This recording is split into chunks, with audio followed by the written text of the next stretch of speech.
Muy buenas a todos del otro lado. Vamos a continuar con nuestro estudio que estamos llevando del libro de Primera de Timoteo. Ya estamos muy cerca de terminar, nos falta un capítulo y después ya va a venir la evaluación.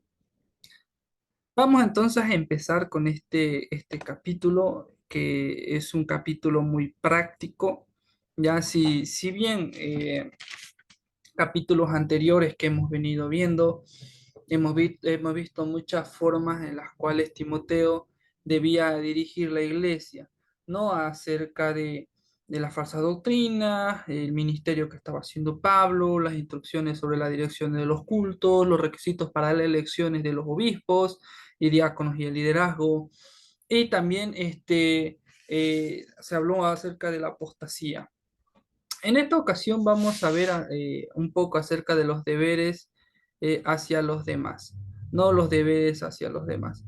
Es interesante que aquí lo primero que se nos da son en los dos versículos, son como deberes generales o responsabilidades generales que el líder de la iglesia, en este caso Timoteo, debía tener para con las personas de dentro de la iglesia. Dice ahí la palabra del Señor: no reprendas al anciano, sino exhórtales como a padre, o a los más jóvenes como hermanos, a las ancianas como madres, a las jovencitas como hermanas con toda pureza. ¿No? ¿A qué se refiere esto? Esto es el trato que Timoteo tenía que darles a estos diferentes grupos de personas que existen dentro de la iglesia. No empieza con: no reprendas al anciano. El contexto que nos da de estos dos versículos no es muy probable que no se refiera a los líderes de la iglesia. Recordemos que en capítulos anteriores hemos mencionado que los líderes de la iglesia se podía tener tres nombres para un mismo cargo, que es obispo, pastor y anciano. En este caso, cuando dicen no reprendas al anciano, según el contexto que tenemos aquí, se refiere a un hermano mayor o a una persona mayor. No, entonces, ¿por qué? Porque recordemos que Timoteo es una persona joven, ¿ya? Y la manera para interactuar con los ancianos, la manera de interactuar para con ellos, en especial en momentos de dificultad, dice: si no, exhórtale, ¿no? Si no, exhórtale. Es muy interesante que le diga esto, porque esta palabra de exhortación viene, ¿no?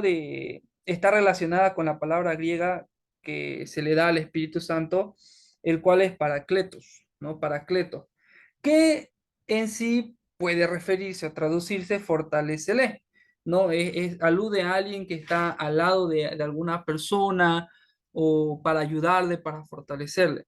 En vez de reprender al anciano, en vez de tratarle, por decirlo de alguna manera, tal vez porque es una persona mayor que recién se ha convertido y ha cometido un fallo, en vez de tratarle, hay que exhortarle, o sea, estar a un lado de él en firmeza para guiarle, como a un padre, no como a un padre. Trata a ese anciano como te gustaría que trataran a tu padre, por decir de alguna manera. Trata a los ancianos como tratarías con tu padre, no tratando de explicar y enseñar ciertas cosas que él no entiende, para que él pueda realizarlas, no tratarle por no saber. También dice aquí a los más jóvenes como hermanos, ¿no? Ya a los varones más jóvenes, tratarlos con fraternidad, con amor, con confianza, como si fuera un hermano. De la misma manera, a las ancianas como a madres y a las jovencitas como hermanas con toda pureza. Tanto a las ancianas, tanto a las jovencitas se debe tratar con toda pureza, como madres y como hermanas.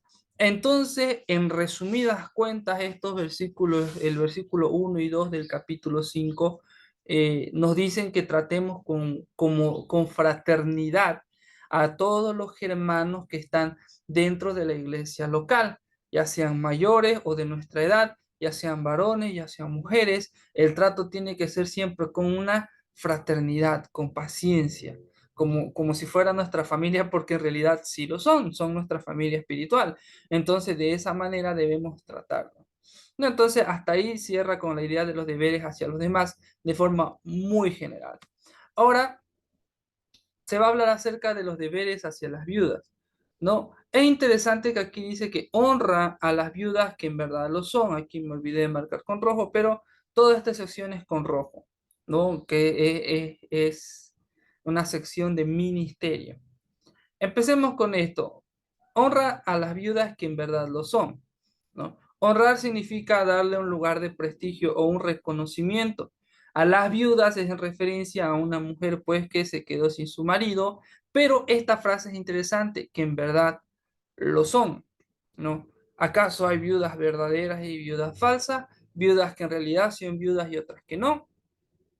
El concepto de viuda que tenían ellos, en especial en la sociedad judía y grecorromana, era de una mujer que no tenía ningún tipo de sustento, ¿no? Una mujer que no tenía ningún tipo de sustento, y dentro de lo que es la cultura de ese tiempo, para una mujer viuda le era muy difícil poder sostenerse por sí misma, porque el trabajo para las mujeres, si bien no era nulo, pero era muy limitado, ¿no? Y preferían dárselo a mujeres más jóvenes. No, si una viuda quedaba viuda realmente joven, aún podía trabajar, pero si era mayor, ya había ciertos trabajos que no se le daba. Entonces existía un grupo de hermanas viudas, realmente viudas en la iglesia, a las cuales se debían de honrar, a todas, no solo a un grupo, a todas. Y aquí dan algunos requisitos de viudas bueno, que no podríamos decir de alguna manera que si bien hay que respetarla, pero la frase de arriba de honrar es como cuando está en el mandamiento de Éxodo, que honra a tu padre y a tu madre, ¿no? Que es un deber que una persona tiene que hacer para con sus padres mayores, que es a la hora de sostenerlos y ayudarlos, ya que las viudas no podían sostenerse por sí mismas. Entonces la iglesia tenía que extender una ayuda para con ella. Pero si había una viuda, que ahorita vamos a mencionar, que no cumplen con las características de una viuda de verdad, entonces esas viudas no debían percibir la ayuda económica de la iglesia. ¿Por qué? ¿No? Porque aquí se va a explicar a partir del versículo 4. Pero si alguna viuda tiene hijos o nietos, aprendan estos primero a ser piadosos para con su propia familia y a recompensar a sus padres, porque esto es lo bueno y agradable delante de Dios. No, aquí está la clave. No, si una viuda tiene hijos o nietos los cuales pueden sostener, no pueden sostener a estas viudas, entonces la responsabilidad primaria de del sustento para estas mujeres recae directamente para su descendencia, ¿no? Entonces, si la viuda tiene quien le sustente, tiene quien le ayude, entonces esas personas son los primeros que deberían ayudar, y ese sustento que se le podría dar a ella se le va a otra viuda que realmente no tiene a nadie, ¿no? Tenía que ser lo más prioritario posible, Timoteo, porque recordemos, los recursos no son infinitos. Si bien Dios provee para la iglesia tiene que aprender a administrar de tal manera que las familias dentro de la iglesia, los cuales tienen viudas en su familia, ellos tenían que sustentarlo. No tenía que ser algo que se haga cargo de la iglesia, porque ellas en realidad sí tenían amparo, no estaban desamparadas. Por eso el 5:5 hace la aclaración: más la que en verdad es viuda y ha quedado sola, espera en Dios y es diligente en súplicas y oraciones noche y día. La que realmente es viuda y está sola, no tiene a nadie, ¿no? Entonces, a diferencia de la otra viuda que tiene familia, los cuales ellos pueden sustentarlo, la viuda solamente tendría, o sea, depende de Dios, literalmente. Y con todo lo que podríamos decir, ella sí depende de Dios. Todos nosotros dependemos de Dios, hermano. Todos, ¿no? Usted, yo, si tenemos las fuerzas para trabajar, dependemos de Dios, pero a través de la fuerza que Dios nos provee, también Dios provee a través del trabajo que realizamos. Dependemos de Dios. Pero ella aún más, por el hecho de que no pueden trabajar. Por eso es que ella es diligente en súplicas y oraciones noche y día. No, entonces esa era la verdadera viuda, la cual solamente eh, que solamente los ingresos que va a tener, la provisión que va a tener, sí o sí tendría que venir de Dios, ya no venía de su familia. Por tal motivo es que se dice en los siguientes versículos lo siguiente: pero la que se entrega a los placeres viviendo está muerta. No, ¿a qué se refiere esto? Entregarse a los placeres. No, al estar viuda, ya no está casada, y podríamos decir ya no está atada y puede llevar una vida desordenada entregándose a los placeres. No, esto en referencia más al acto íntimo dentro del matrimonio, ¿no? Que al estar viuda y tal vez al estar joven, se entrega a los placeres y viviendo va a estar muerta. Si bien esta mujer es salva, supuestamente, pero vive desordenadamente, es como si realmente no lo fuera, porque si realmente fuera salva, aunque hubiera quedado viuda y desamparada, más bien debería depender más de Dios y no alejarse de la iglesia. Por tal motivo es que se tenía que dar prioridad a un grupo de mujeres dentro de la iglesia y no todas. ¿Pero por qué?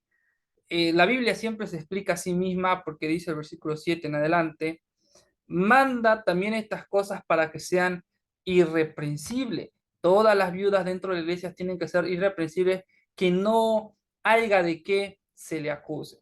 Ahora, aquí se pone un punto y coma porque eh, nos lanza la idea o el concepto de estas familias que no se hacían cargo de sus viudas. Que dice, porque si alguno no provee para los suyos y mayormente para los de su casa, ha negado la fe y es peor que un incrédulo. Muy bien. Si hay un grupo de hermanos en la iglesia que tienen viudas y estos no se hacen cargo de las viudas, es peor que un incrédulo, porque dentro de la ciudad, de la sociedad, perdón, grecorromana, en la ciudad de Éfeso, incluso los gentiles, los incrédulos, tenían esa responsabilidad moral y lo hacían, los incrédulos lo hacían. En cambio, parece ser que era una práctica muy común dentro de la iglesia de Éfeso que diga que la iglesia se encargue de nuestras viudas, ¿no? De la viuda aquí de mi familia. Eso es actuar peor que un incrédulo, ¿no? Incluso un incrédulo tiene esa responsabilidad moral más afirmada que la responsabilidad bíblica que se le da al cristiano, ¿no? Entonces, una represión muy fuerte para con esta persona. Ahora, la pregunta sería, ¿qué tipo de viudas son las que la iglesia debe apoyar? Al inicio dice, honra a las viudas que en verdad lo son. Una verdadera viuda, en conclusión, se refiere a una mujer la cual está completamente sola y eh, no tiene, perdón, quien la sustente, no tiene quien la sustente. A esas viudas hay que apoyar independientemente de su edad, ojo. Pero si más adelante se nos va a hablar, ¿qué pasa si una viuda quedó enviudó joven? También a ellas hay que apoyar, y si esa viuda joven no tiene quien la ayude, la Biblia nos va a dar la respuesta de eso. Pero convengamos que el versículo 3 nos dice que se honra a las viudas que en verdad lo son, o sea, que están solas. Ahora, el versículo 9 dice acá, sea puesta en lista solo la viuda no menor de 60 años que haya sido esposa de un solo marido, que tenga testimonio de buenas obras, si ha criado hijos, si ha practicado la hospitalidad, si ha lavado los pies de los santos, si ha socorrido a los afligidos, si ha practicado toda buena obra. No, ¿a qué se refiere con esto? ¿Será que la iglesia tenía que hacer una lista de las viudas para ver a qué viudas ayudar y cuáles no? O sea, por ejemplo, digamos que tenemos aquí un grupo de viudas las cuales están completamente solas, que no tienen sustento independientemente de su edad. ¿Será que tenemos que hacer una lista de ellos? No. ¿Por qué? Porque ahí en el versículo 10 se nos da en cuenta ciertos requisitos y testimonios. Por ejemplo, el primero, el 9 y el 10 dice, no menor de 60 años, ¿no? No menor de 60 años. ¿A qué se refiere esto? Para empezar, una viuda mayor.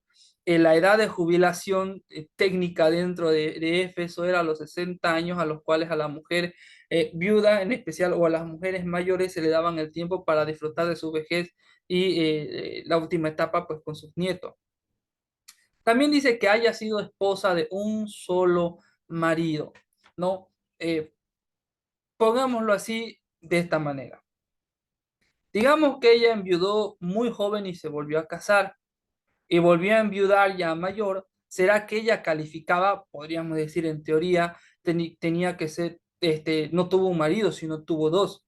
Pero recordemos que las implicaciones de un solo marido o marido de una sola mujer, por ejemplo, cuando vimos allá en los requisitos de los obispos, no se refería a si tenía dos o tres o una mujer, sino en esa ocasión, y yo creo que aquí también, se refiere a que en el tiempo en el que estuvo con su marido le fue fiel, haya sido esposa de un solo marido, que no se haya entregado a otra persona en su tiempo en sus tiempos de casada, ¿no? Entonces, si se casó, enviudó, se volvió a casar y enviudó, pero en ambos casos fue fiel a cada uno de esos maridos, es muy probable que se refiera a esto, que fue esposa de un solo marido, ¿no? Entonces, a eso va. ¿Por qué? Ahorita vamos a entrar a eso, pero tengamos en mente estas ideas.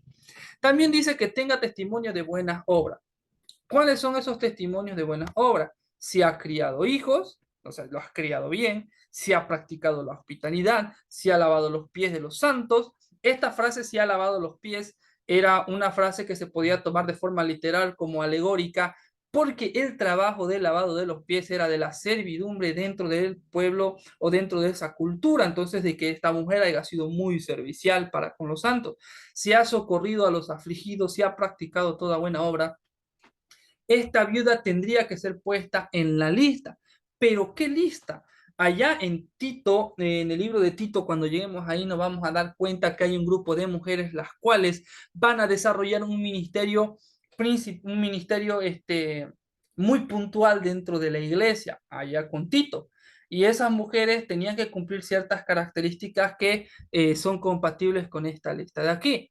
Entonces podríamos decir que la iglesia va a apoyar a todas las viudas, ¿ya? Que realmente lo son, o sea, que están solas. Pero para llegar a tener este ministerio, podríamos decir de alguna manera puntual dentro de la iglesia, era necesario que la viuda sea mayor de 60 años y que cumpla con estas características de servicio, crianza y comunión para con los hermanos. ¿Por qué? Porque dice en el versículo 11 en adelante, pero viudas más jóvenes no admitas en este grupo de viudas que van a desarrollar este ministerio. No dice que no se le ayude. ¿Por qué? Porque cuando impulsadas por sus deseos se rebelan contra Cristo, quieren casarse. Entonces, casarse estaba mal. No, leamos el 12 también para entender la idea. Incurriendo así en condenación por haber quebrantado su primera fe, ¿no? Su primera fe. Ahora, estudiándolo esto con calma, leyéndolo con calma, nos vamos a dar cuenta, eh, leamos la última frase, por haber quebrantado su primera fe o su primer compromiso, ¿no? Fe es aquí fe viene de la raíz griega que también se puede enlazar con un compromiso. En el momento en el que una viuda se comprometía y estaba dentro de la lista, se comprometía al servicio y dedicación plena para con la iglesia. Ahora, si es una viuda joven, no la admitas. ¿Por qué? Porque esta viuda impulsada por su deseo, porque aún es joven, aún tiene esos deseos de estar con un hombre, se rebelan contra Cristo y quieren casarse. El problema no era casarse, el problema era que se comprometieron a estar firmes en la iglesia, fieles, ingresaron a esta lista de hermanas que la iglesia va a apoyar y que ellas van a trabajar plenamente para con la iglesia. Tal vez tomaron esta decisión, ni bien enviudaron en un momento de tristeza y necesidad, pero con el tiempo se quiere volver a casarse y por lo tanto se rebelarían contra esta promesa, ¿no? Contra esta promesa. Pudo haberse casado antes, sí, pero no sé por qué no lo hizo hasta ese entonces, pero por eso no se tenían que admitir viudas jóvenes, porque ellas en algún punto podrían volver a casarse, ¿no? Y estaría bien, porque eso va a mencionar más adelante el apóstol Pablo. Por tal motivo, solo a viudas mayores las cuales se comprometan a dedicar su servicio a la iglesia en el resto del tiempo que le queda. Porque dice el versículo 13, Y también aprenden a ser ociosas, andando de casa en casa y no solamente ociosas, sino también chismosas y entremetidas, hablando lo que no debieran. ¿No? Entonces, como estas mujeres son jóvenes, estas viudas jóvenes, no solamente van a querer casarse, rebelarse contra esa primera promesa de dedicarse completamente al ministerio, sino que para empezar van a aprender a ser ociosas, ¿no? Ociosas. Al ser jóvenes, al no tener experiencia, y al no haber tenido la suficiente experiencia en el sentido de servicio que una mujer mayor podría tener, las cuales se mencionan en versículos anteriores, se van a hacer ociosas, van a andar de casa en casa. ¿Por qué? Porque cuando veamos en el libro de Tito, hago un pequeño spoiler acá, vamos a ver que hay un grupo de hermanas las cuales dice que tienen que enseñar a las más jóvenes o enseñar a otro grupo de hermanas a cómo amar a su marido, a cómo criar hijos y todo aquello. Como estas mujeres tendrían este ministerio para acompañar, pues para empezar van a ser ociosas, van a andar de casa en casa y no solamente ociosas, sino también chismosas y entremetidas. Esta palabra entremetida significa estar por todos lados y de tal manera descuidaría con su labor principal, hablando lo que no deberían. Por ese motivo es mejor que las viudas jóvenes no, porque dice el versículo 14, lo mejor para este grupo de viudas jóvenes, que las viudas jóvenes se casen, críen hijos, gobiernen su casa, que no den al adversario ninguna ocasión de maledicencia. No, entonces, porque ya algunas se han apartado en pos de Satanás. Ahora, hasta aquí cierra con el tema de las viudas y lo hace de una forma sublime, por decirlo de alguna manera, que las viudas, las jóvenes, si tienen la oportunidad de casarse, que se casen, que no estén solteras, viudas solteras, ¿no? Que se casen. Si pueden criar hijos, que críen hijos, que administren bien su hogar, ¿no? Que maduren en ese sentido. Porque cada etapa que tiene el ser humano, por ejemplo, está la infancia, niñez, juventud, adultez, de casado y de viudo, ¿no? Y las viudas jóvenes no han tenido suficiente tiempo viviendo como esposas, ya les toca ser viudas y por lo tanto tienen que madurar en la idea de ser esposas, de estar casadas.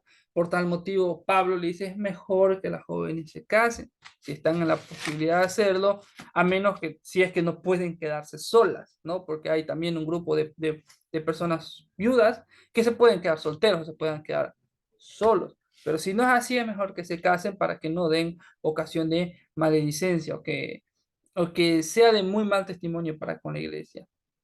Porque ya había o ya existía dentro del grupo de la iglesia de Éfeso viudas que se apartaron en pos de Satanás, ¿no? Por vivir desordenadamente y tal vez por un mal testimonio y por lo tanto para cuidar eso, porque ya existió o ya existe ese precedente, es mejor que las viudas más jóvenes no, mejor no. Y terminando y cerrando con el tema de las viudas, se nos habla aquí acerca de, pero porque ya algunas se han apartado en pos de Satanás, si algún creyente o alguna creyente tiene viudas, que las mantenga y no sea agravada la iglesia, a fin de que haya lo suficiente para las que en verdad son viudas. Y cierra nuevamente diciendo, si un creyente o una creyente eh, tiene una ayuda, pues que la mantenga, que haga todo lo posible por sostenerla, porque la ayuda que se le podría dar a ella, a su viuda de esta familia, de este grupo de creyentes que pueden mantenerla, por darles ayuda a ella, es muy probable que no se le dé la ayuda a una viuda que realmente no tiene a quien se le sostenga. Entonces, los deberes hacia las viudas, ya, no solamente es una enseñanza que se nos da en relación a cómo hay que tratar a este grupo muy singular de cristianas, mujeres, dentro de la iglesia, sino el tema de fondo es saber aplicar las prioridades dentro de la iglesia.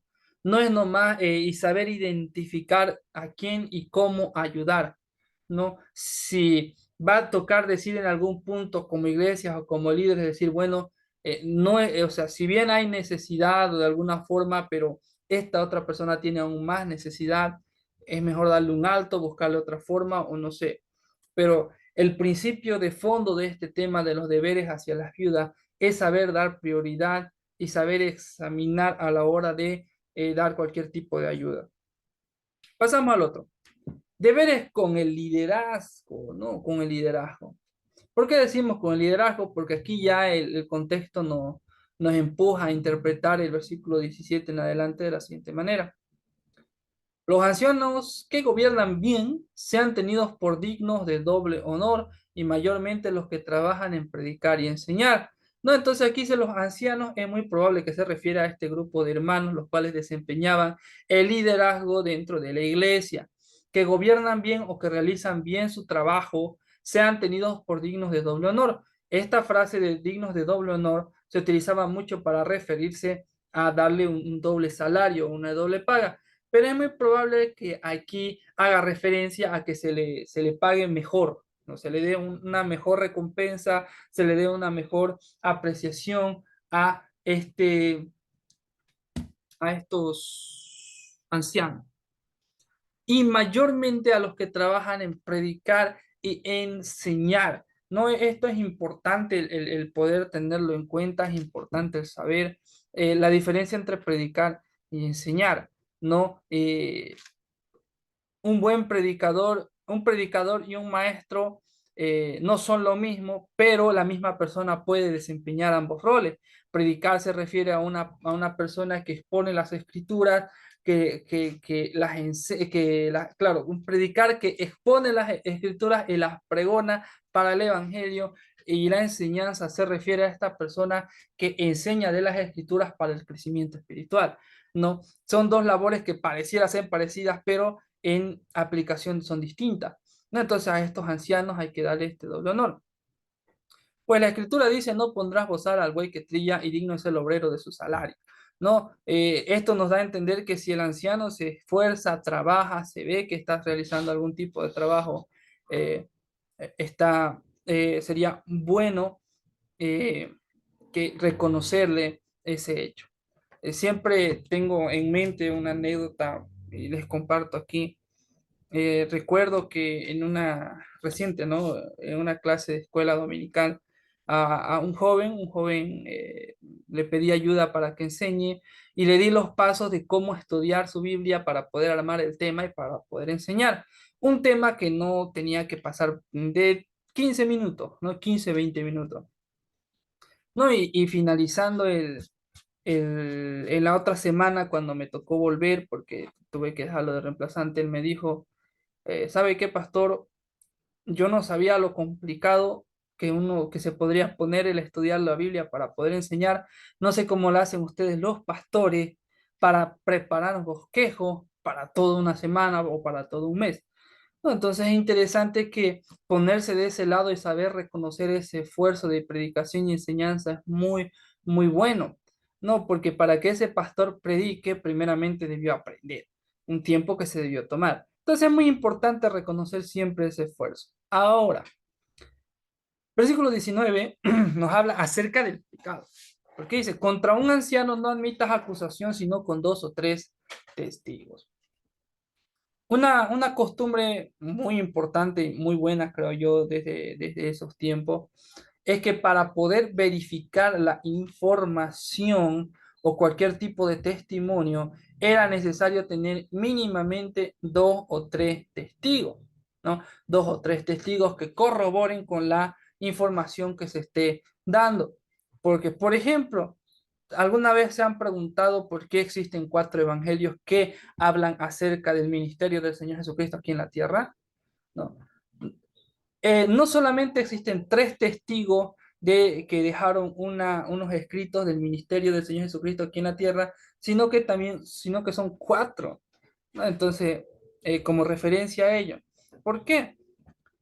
Las acusaciones a los ancianos por pecado, en todo caso, tenían que ser asumidas solamente cuando mínimamente hubiera dos o tres testigos que corroboren el hecho de ese pecado, ¿no? Y con esos dos o tres testigos tenían que ir donde el anciano y decirle, mira, usted ha pecado, está haciendo esto mal, tiene que arrepentirse. Y dice ahí en el versículo 20, si aún así, porque a los que persisten en pecar, repréndelos delante de todos para que los demás también teman, ¿no? Para que los demás también teman. Si sigue pecando y sigue viviendo desordenadamente, tienen que reprenderlo delante de todos en la iglesia, ¿no? Una reprensión de delante de todos, diciendo, miren, de alguna manera buscar la forma, ¿no? Tal vez decir, miren, aquí está él, está pecando, no se quiere arrepentir y se va a tener que tomar cartas en el asunto. ¿Para qué? ¿No? Porque si el liderazgo, la cabeza, peca y no se hace nada en relación a eso, pues los demás dirán, pues, si a ellos no le hacen nada que son el liderazgo, pues nosotros podemos también hacer lo que querramos, ¿no? La idea no es que tengan miedo al castigo, sino que tengan temor a que el pecado sí o sí va a ser expuesto, que el pecado no se lo va a tapar, que no se lo va a llevar más por llevar. Porque dice ahí el versículo 21, ya hablando ya igual acerca de esto, para ir cerrando este tema del pecado y de los ancianos. Te encarezco delante de Dios y del Señor Jesucristo y de sus ángeles escogidos que guardes estas cosas sin prejuicios, no haciendo nada con parcialidad. No, esto en relación con los ancianos y en relación a lo que se nos va a decir más adelante, ¿no? Porque dice que eh, todo esto hay que hacerlo porque se lo encarga delante de Dios y del Señor Jesucristo y de sus ángeles escogidos, ¿no? Es interesante que da a entender eh, que lo que se le está encargando a Timoteo es algo que cual Dios, el Señor Jesús e incluso los ángeles son testigos de eso y de que Pablo ya se lo encargó y por lo tanto Timoteo tenía que hacerlo. Es interesante que aquí hablando, por ejemplo, de la doctrina de los ángeles, de la angelología, hay varios textos que sugieren que hay grupos de ángeles los cuales observan el trabajo y el ministerio de los cristianos, son como nosotros estamos expuestos a la vista de ellos. Es interesante ese hecho como si, ya que hay ciertos ángeles escogidos que también van a ser partícipes del reino milenial o del reino postrero, de la misma manera hay ángeles los cuales están expectantes del ministerio que realizamos. Por tal motivo dice que todo lo que va, es lo que se le encargó desde antes y lo que le va a encargar ahora también, tiene que hacerlo sin prejuicio y con parcialidad. No tiene que ser lo más parcial posible, siempre teniendo en cuenta la investigación y la averiguación antes de poder dar cualquier juicio. ¿Por qué? Porque dice aquí el versículo 22, no impongas con ligereza las manos a ninguno, ni participes en pecados ajenos, consérvate puro. Esto nos habla acerca de la posesión de un ministerio. Dice, no impongas con ligereza las manos a ninguno. La acción de imponer las manos sobre un individuo para realizar un ministerio se refería a cuando el presbiterio o un grupo de líderes de una iglesia reconocían a cierta persona para que esta persona lleve un ministerio puntual dentro de la iglesia local. Lo que Pablo le dice a Timoteo es que no haga esto por hacer, que no lo haga con ligereza, ¿no? Sino que, y dice a ninguno, ¿no? Por más que sea su compa, su amigo, pariente, lo que quiera, no tiene que imponer las manos por imponer, sino tiene que haber una investigación previa. ¿Por qué? Porque y no participe en pecados ajenos. No participes aunque te diga, ven, vamos aquí a este concilio, a nombrar a esta persona como pastor o como anciano o como diácono para cualquier ministerio, ¿no? Y no le explican tal vez el testimonio a esta persona y le dicen, no, confía en mí, él tiene buen testimonio, en realidad no. Él dice que no participe en ese tipo de pecados, consérvate puro. O sea, evita esas cosas, ¿no? Siempre sé cauteloso con la investigación, siempre sé cauteloso con el ministerio. Y también dice ahí el versículo 23, ya no bebas agua, sino usa un poco de vino por causa de tu estómago y de tus frecuentes enfermedades. El agua en esos tiempos no es como el de ahora, ¿no? El de ahora tenemos purificadoras y todo eso, y el agua potable que nos llega es apta para poder tomar. En esos tiempos, pues no, había mucho microbio y parece ser que Timoteo era muy sensible en su estómago, por lo tanto, le hacía mal el agua, así que Pablo le recomienda que le eche un poco de vino, ¿no? A causa de la fermentación del vino, eso, pues, de alguna manera purificaba el agua que Timoteo iba a tomar, pero parece ser que Timoteo no quería hacer esto porque quería conservar ese buen testimonio, pero Pablo le dijo que hazlo. por tus frecuentes enfermedades, porque te enfermas mucho en ese sentido, entonces es importante que te cuides, ¿no? Es importante que lo hagas. Pero esto no quiere decir que esto es como una carta abierta para que también todos pues, empiecen a tomar un poco de vino, sino que Timoteo lo tenía que hacer explícitamente por una enfermedad, ¿no? Por una enfermedad. Y por último, los pecados de algunos hombres se hacen patentes antes que ellos vengan a juicio, mas a otros se les descubren después. Asimismo se hacen manifiestas las buenas obras y las que son de otra manera no pueden permanecer ocultas. No, y con esto cierra este capítulo. Y es interesante pues porque nos habla acerca entonces en esta última parte de los deberes con el ministerio que sea cauteloso, ¿no? Que también que sea no solamente cauteloso para con el trato que va a tener con todos los hermanos, sino también que sea cauteloso para con el trato de las viudas, ¿no? A qué viudas reconocer, a cuáles no, qué hacer en ciertos casos. También tiene que ser cauteloso en relación a las faltas o pecados que tal vez existan sobre un anciano, no aceptarlo por aceptar, sino que tenía que tomarse el tiempo para investigar, de la misma manera que tenía que tomarse el tiempo para analizar la vida de un anciano o persona para realizar un ministerio. También de la misma forma tenía que analizar su propia vida, que por no tomar vino se estaba enfermando mucho, entonces tenía que igual ser cauteloso con eso, porque también al final 24 y 25 dice que tanto las buenas obras como las malas obras, como los pecados las buenas cosas que se hacen, sí o sí se van a manifestar, ¿no? Entonces es muy importante analizar cada punto a la hora de realizar un ministerio. Entonces cerramos con el capítulo 5 con la idea de fondo o con el punto de fondo, el cual es el ser cauteloso en cada acción que uno hace, ¿no? El ser investigar, realizar tomarse el tiempo para ver la realidad de las cosas. Entonces, animales, hermanos, con este texto, ya el próximo lunes vamos a dar el sexto capítulo de Timoteo. Se les va a informar cómo va a ser la modalidad para la evaluación. También les voy a pasar al grupo de WhatsApp las preguntas para el capítulo 6. Recordarles, si tienen alguna duda, si tienen alguna pregunta, pueden hacerla en la caja de los comentarios, comentando en este video, o pueden hacerlo por WhatsApp, ¿no? Así que gracias, hermanos, por su tiempo, que tengan un muy buen día y nos vemos en la próxima ocasión. Chao, chao.